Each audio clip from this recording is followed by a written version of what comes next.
Hi, my name is Thais Gibson, and I'm the co owner and creator of the Personal Development School. This is your daily breakthrough video, and in this video, I'm going to talk to you a little bit about how to sort of use infatuation instead of be used by your infatuation.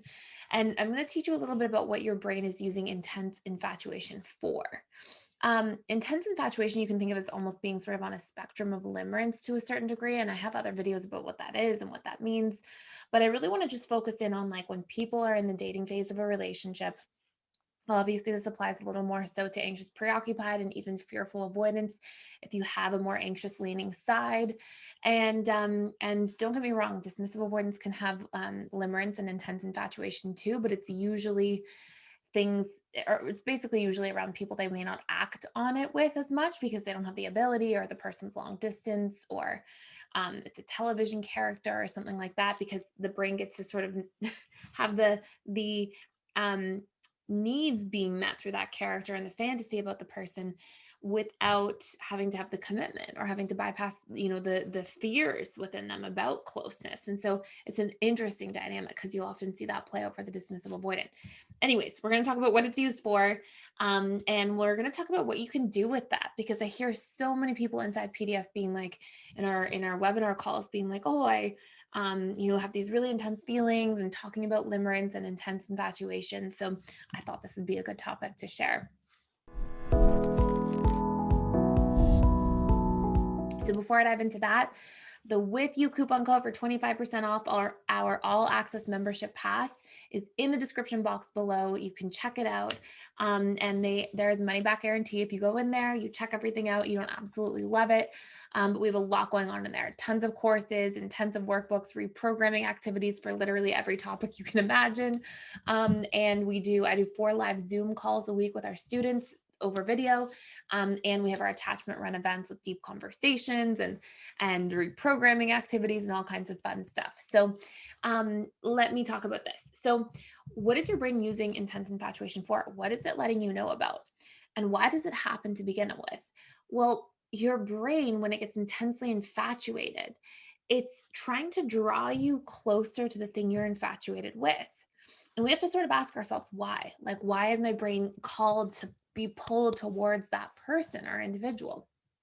And the reason is that your subconscious mind wants something called trait variety. It's trying to, whatever traits we have that are repressed or pushed down within us, we're seeking out. And you can think of that from like a survival, like biological sort of survival mechanism perspective. If you have, let's say somebody's big and strong, and maybe you're small and not strong, but you are mentally strong, or maybe you are very intelligent.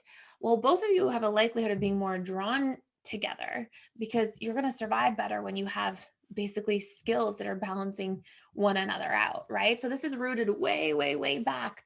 And then the other part of it is that our subconscious mind always wants equilibrium. It has a homeostatic impulse. It wants balance. And so when we have something repressed, we seek to fulfill that repressed part through making ourselves whole through the person we connect to that's expressing that repressed part of ourselves.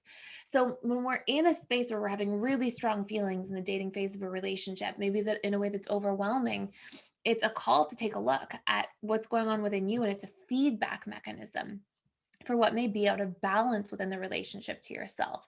And I would ask everybody who's feeling like that at any point in time to audit themselves, to take inventory and to be like, okay, what is it that I'm so drawn to about that person? Let me get really specific.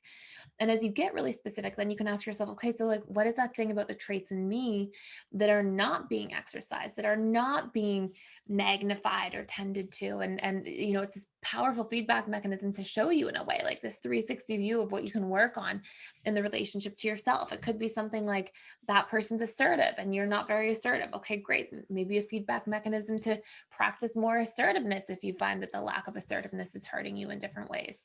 So you can really like take inventory that way. And the other major thing is that person promises you to meet some kind of unmet need. They may not like promise you, like they go to you and promise you and tell you, I promise I'll do this. But something about their behavior has given you the concept or idea that, oh, that's promising. Like, maybe they were very present in your first interaction and really like looked at you and made eye contact and didn't look at their phone and focused on you. And maybe for you, you have a big unmet need of feeling seen and heard. And so in that early interaction, relative to how big that unmet need is, how strong the lack of that need not being met is, that will show you an exact representation of like how strongly you'll naturally be inclined to cling to that person. So if you are like, oh my gosh, I met the most amazing person, feelings are through the roof from your first interaction, the reality of the situation is that we can't really know and fall in love with somebody in the first interaction. Who knows? I can't know for sure if there aren't like some kind of spiritual whatever going on. I have no idea. We really can't know at the end of the day. But what you can know for sure is that if there is a very strong connection, there's also going to be a part of something there that goes, oh my goodness, like there's a huge, huge unmet need, and that person represents that need being met. For some people, it's being approved of or encouraged. For some people, it's being supported emotionally. For some people, it's having emotional connection on the first interaction. And so, whatever is valuable to us, and whatever we also feel or perceive to be missing within our needs system, when we see that coming in, we get really attached to that easily. Now, that in and of itself doesn't have to be a bad thing, but when it becomes imbalanced, so when we leave interdependence and we become more codependent, anything that's tipping the scale towards like counterdependence, hyper independence, or codependency, that's when we get into sort of more dangerous territory. So we want to take a look and ask ourselves, like, what is that? If we over attach to that thing instead of realize that, oh, I don't feel seen and heard enough in my life, so I better start advocating for my needs more. I better start seeing and hearing myself more so that I have the abilities, so that I'm capable of clearly communicating what I want. Because I can't know until I do that work in the relationship to myself. Until we pivot and we use those things in a healthy manner, then extreme infatuation can be sort of a signpost or feedback mechanism that you're on the road to, maybe codependent patterns and maybe unhealthy relationship patterns long term, where when we over attach to things, when then we're on the roller coaster, we're becoming kind of dependent on that person at the expense of ourselves. And that's when we're willing to give ourselves up to try to create or maintain the bond to somebody else. And those are the types of relationship dynamics that long term can be quite toxic and painful, and sometimes disastrous at worst. So check that out. Use that feedback, use any like interesting emotional experiences that are happening in your life in extremes as opportunities to really look at like what's going on, let me unpack the relationship to myself here and see the feedback that this is giving to me. And it can only ever really empower you as a person along your journey if you do that. So that's it for today. Thank you so much for watching. Please like, share, and subscribe if you're getting a lot of value out of these videos, and I will see you in the next one.